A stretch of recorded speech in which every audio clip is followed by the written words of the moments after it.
حیا انسان کی فطرت میں داخل ہے، باتوں میں، عمل میں، رویوں میں انسان یہ چاہتا ہے کہ اس کی جانب سے شائستگی کا اظہار ہو، کوئی ایسا عمل اس سے سرزد نہ ہو جس سے کہ بے حیائی، عریانی اور فحاشی کا اظہار ہوتا۔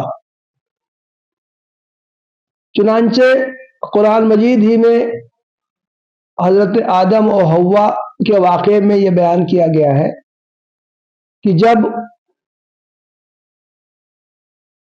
اللہ تعالیٰ کے ایک حکم کی نافرمانی کے نتیجے میں ان کے سطر کھل گئے تو پھر انہوں نے جنت کے درخت کے پتوں سے اپنے جسموں کو چھپانا شروع کر دیا۔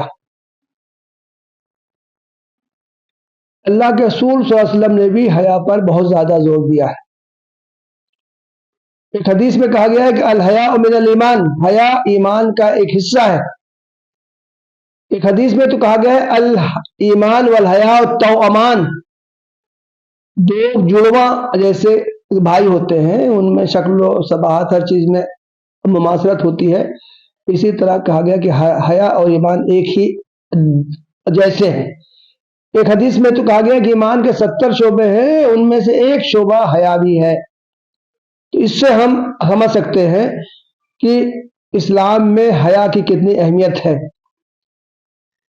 ایک حدیث میں اللہ کے رسول صاحب نے فرمایا الحیاء لا یاتی الا بخیر، حیا سے خیر ہی کا اظہار ہوتا ہے۔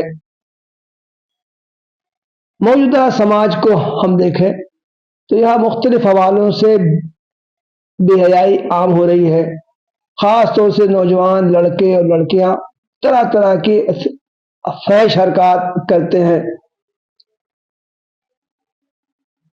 ضرورت ہے کہ حیا پر زور دیا جائے، مسلم نوجوانوں کو خاص طور سے اس کی تلقین کی جائے، دین میں اس کی اہمیت بیان کی جائے۔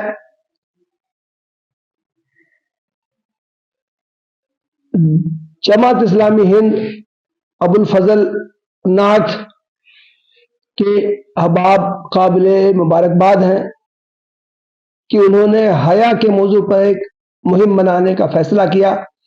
اس کے تحت انشاءاللہ چھوٹے بڑے مختلف پروگرام ہوں گے جن میں کہ حیا کی اہمیت واضح کی جائے گی، بے حیائی کے جو نقصانات افراد پر، سماج پر جو پڑتے ہیں، اس کو واضح کیا جائے گا۔ انشاءاللہ اس مہم کے مفید تر اثرات ظاہر ہوں گے۔